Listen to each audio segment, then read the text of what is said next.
자, 교재 60페이지 한번 보시겠습니다.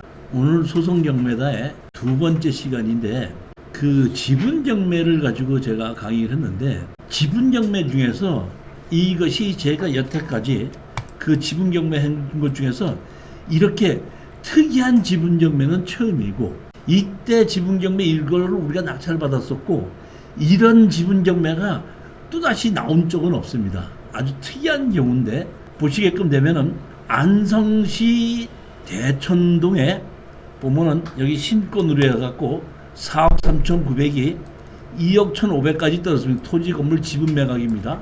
그렇게 해서 누군가 3억 1,300만 원의 낙찰을 받았다가 미납을 했고 제가 이걸 추천을 했을 때 우리 수강생이 2억 8,700만 원에 들어갔다가 이등으로 해서 낙찰을 받지 못했던 겁니다. 이등으로.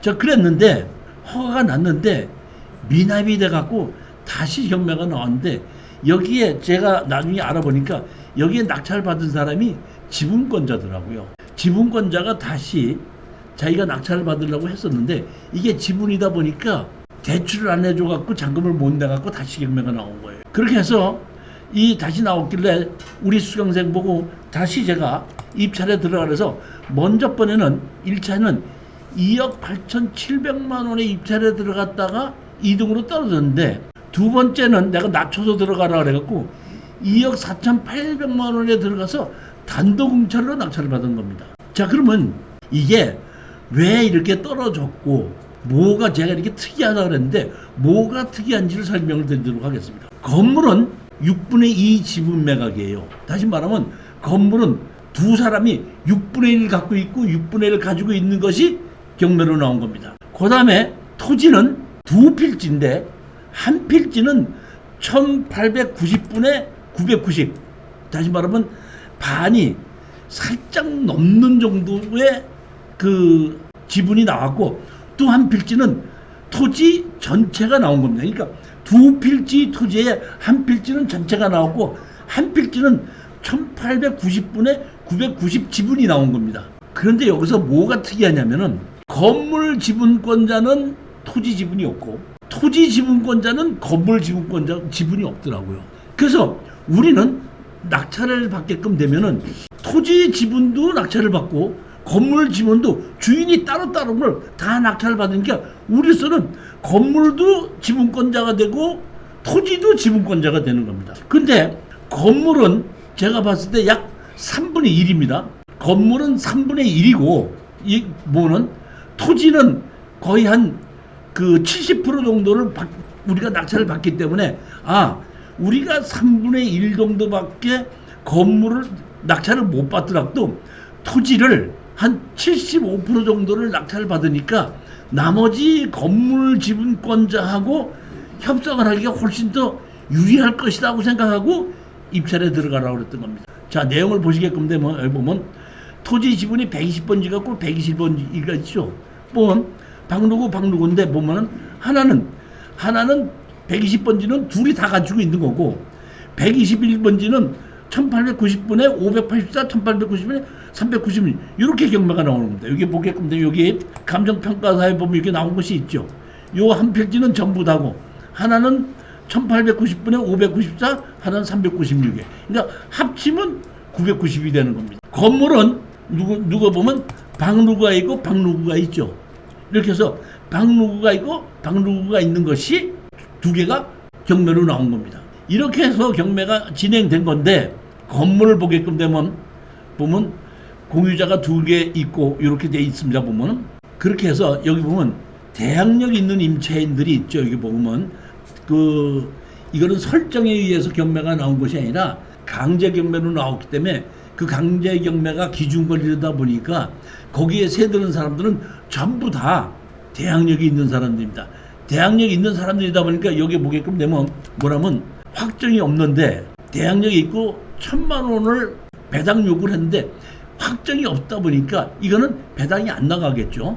그 다음에 두 번째는 그러면 확정도 없고 배당도 없습니다. 그 다음에 세 번째는 확정도 없고 배당도 없이 500만 원이고 네 번째는 확정도 없고 배당 없이 1,000만 원이에요. 보면. 자, 그러다 보니까 우리가 낙찰을 받았을 때 쉽게 얘기하면은 우리가 건물을 3분의 1밖에 낙찰을 받지 못했다고 하더라도 우리가 이 돈을 1,000만 원 보조금을 물어줄 수도 있습니다. 보면.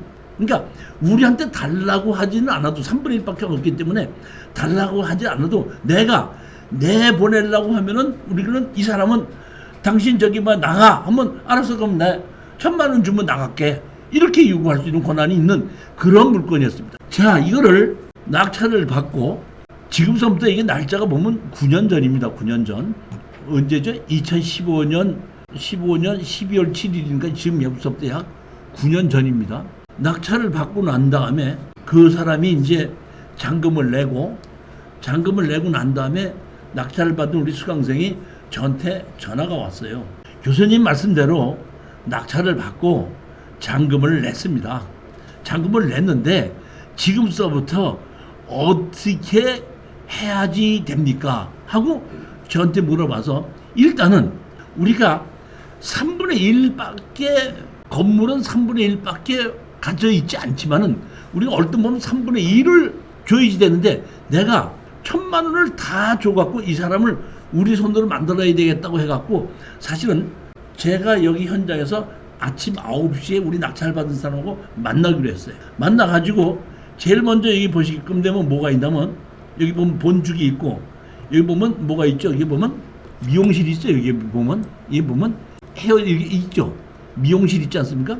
그러면 미용실을 먼저 찾아갔더니 이제 어떻게 오셨어요? 그러더라고. 그래서 제가 여기에 이것이 경매를 낙찰 받은 사람이다. 낙찰 받은 사람인데 당신이 그 그러니까 배당 요구를 했고 뭐 대항력이 있다 없다 이런 얘기를 하지 않고 새로운 주인이 됐는데 내가 새로운 주인이 됐으니까 당신이 먼저 번에 1,000만 원 냈다는 거를 뭐 어떻게 됐는지 상관하지 않고 우리가 다시 1,000만 원을 먼저 냈던 걸 그대로 인정을 해가지고 저하고 새로 계약을 하십시다. 그리고 나하고 새로 계약을 오늘서부터는 임차료를 우리한테 주시기 바랍니다. 하고 얘기를 했더니 여기서 그 미용실에 있던 사람이 그렇습니까? 그러면 예전에 계약했던 걸 그대로 인정해서 1,000만 원 넘겨주겠습니까? 그래서 좋다. 우리한테 1,000만 원 주지 않아도 오늘부로 계약서를 새로 쓰자 그랬습니다. 그랬더니 좋다. 그러면 자기네들 옛날에 1,000만 원 내는 것이 있는데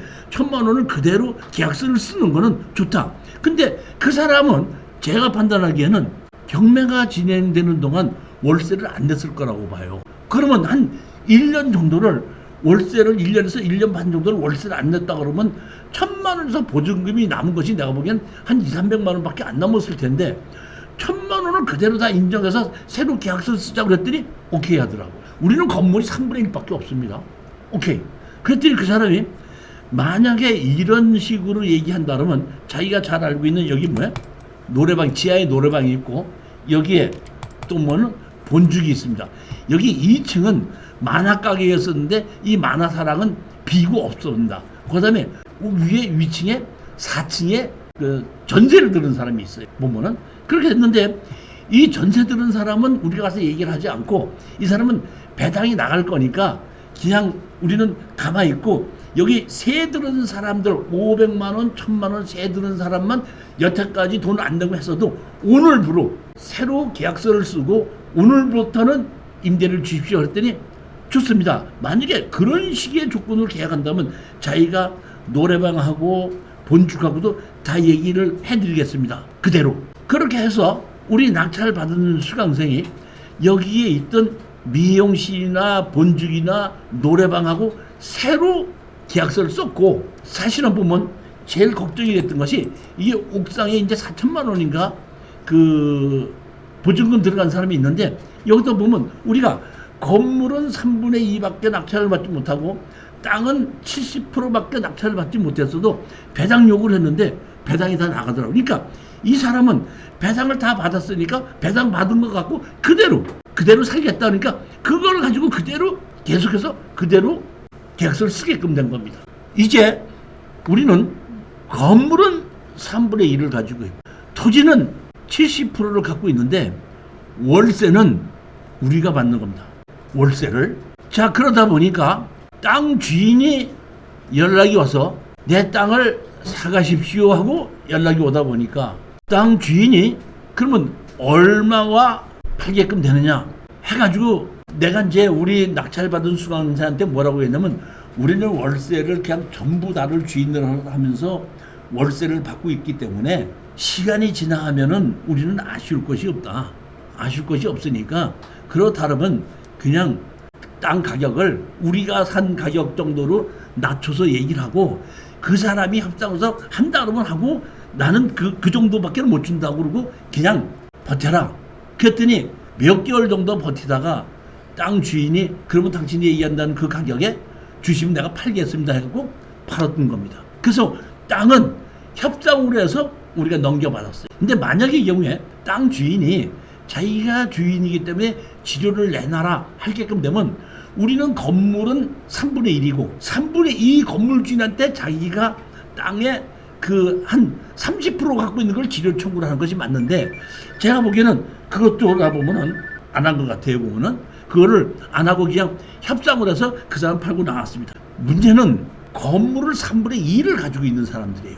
사실은 건물을 3분의 2 갖고 우리는 땅을 다 차지했기 때문에 내가 봤을 때는 우리가 땅 주인으로서 건물 3분의 2 주인한테다가 철거하고 나가고 지료를 달라고 할 수가 있는데 우리가 월세를 우리가 다 받고 있죠.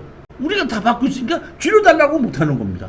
만약에 그 월세를 자기가 달라고 하면 그럼 좋다 그러면 월세를 얼마로 나누고 땅값하고 건물 3분의 2 가격만 니네들이 받아가고 나머지는 우리한테 줘라 이렇게 나와야 되는 것이 맞다는 거죠 보면은.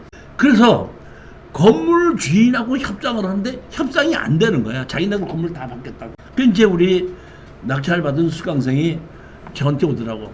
이 교수님이 말씀하신 대로 얘기해서 땅 주인은 협상을 해서 땅은 넘겨받았는데 건물 주인권자하고는 절대로 이게 협상이 안 됩니다. 이게 왜 이렇게 지분권을 가졌나고 했더니 이복 형제들끼리 상속을 받았더라고요. 근데 이복 형제들끼리 상속을 받고 왜 이렇게 됐냐면 맞은편에도 땅이 또 있고 건물이 있는데 내가 여기 있는 땅 이렇게 가지면서 그거는 네가 쓰고 뭐 이런 식으로 자기네들끼리 서로 왔다 갔다 하느라고 이게 복잡해졌더구만. 제가 할 수 없이 이 건물 주인이 우리가 돈을 안 주고 계속해서 우리는 월세를 우리가 받고 있지 않습니까? 그러면 건물 주인이 할 수 있는 방법은 다 팔아서 현금으로 나누자고 할 수밖에 없는 거예요. 방법이. 그렇기 때문에 내가 봤을 때 건물을 3분의 2를 가지고 있는 사람들이 우리가 협상에 응하지를 않으면 자기가 할 수 있는 방법은 다 팔아서 나누자고 할 수밖에 없겠다 싶으니까 제가 우리 낙찰받은 수강생한테다가 상대편이 다 팔아서 나누자고 하게끔 되면은 다 팔아서 그거를 방지하기 위해서는 먼저 우리가 건물에다가 가등기를 쳐놓자는 겁니다. 그러다 보니까 이 빌딩은 법인으로 낙찰을 받고 개인 이름으로 가등기를 쳐놨나 그럴 거예요. 아마 보면은 가등기를 쳐놔갖고 여기 보면 가등기 해가지고 누구 이렇게 이름으로 쳐놨지 않습니까? 제가 보기에는 이 사람의 그 이제 원래 이 낙찰을 받은 사람은 법인으로 낙찰을 받았는데 유 누구예요. 근데 이게 김 누구다 이게는 배우자 아닌가 싶은데 가등기를 쳐놓은 겁니다. 그 후에 버티다가 안 되다 보니까 다 팔아서 나누자고 하다 보니까 공유물 분할을 경매를 위한 것이 경매가 나온 거죠. 경매로 나오다 보니까 땅은 빼놓고 건물만 경매로 나와서 1억 3,200, 9,200, 6,400, 4,500까지 아무도 선순위 가등기가 있다 보니까 아무도 낙찰 받지를 못하는 거죠. 그러다 보니까 우리 수강생이 다시 입찰에 들어가서 이거를 다시 건물을 나머지 3분의 2까지 다 가져와서 전부 땅과 건물의 주인이 다 돼가지고 이 시간이 이렇게 걸리는 동안에 안성의 땅값도 많이 올라가고 뭐 하다 보니까 이런 그 감정가보다 상당히 올라가가지고 나중에 한 1년 뒤에 저를 찾아가고 와서 교수님 이렇게 얘기한 대로 해가지고 처리가 다 잘 됐습니다. 제가 오늘 회 한 접시 살게요. 같이 가십시다 해갖고 한 1년 후에 다 해결하고 다 끝이 나고 난 다음에 전체 찾아와서 해결했던 그 이거를 저한테 한 것이 이 사건입니다.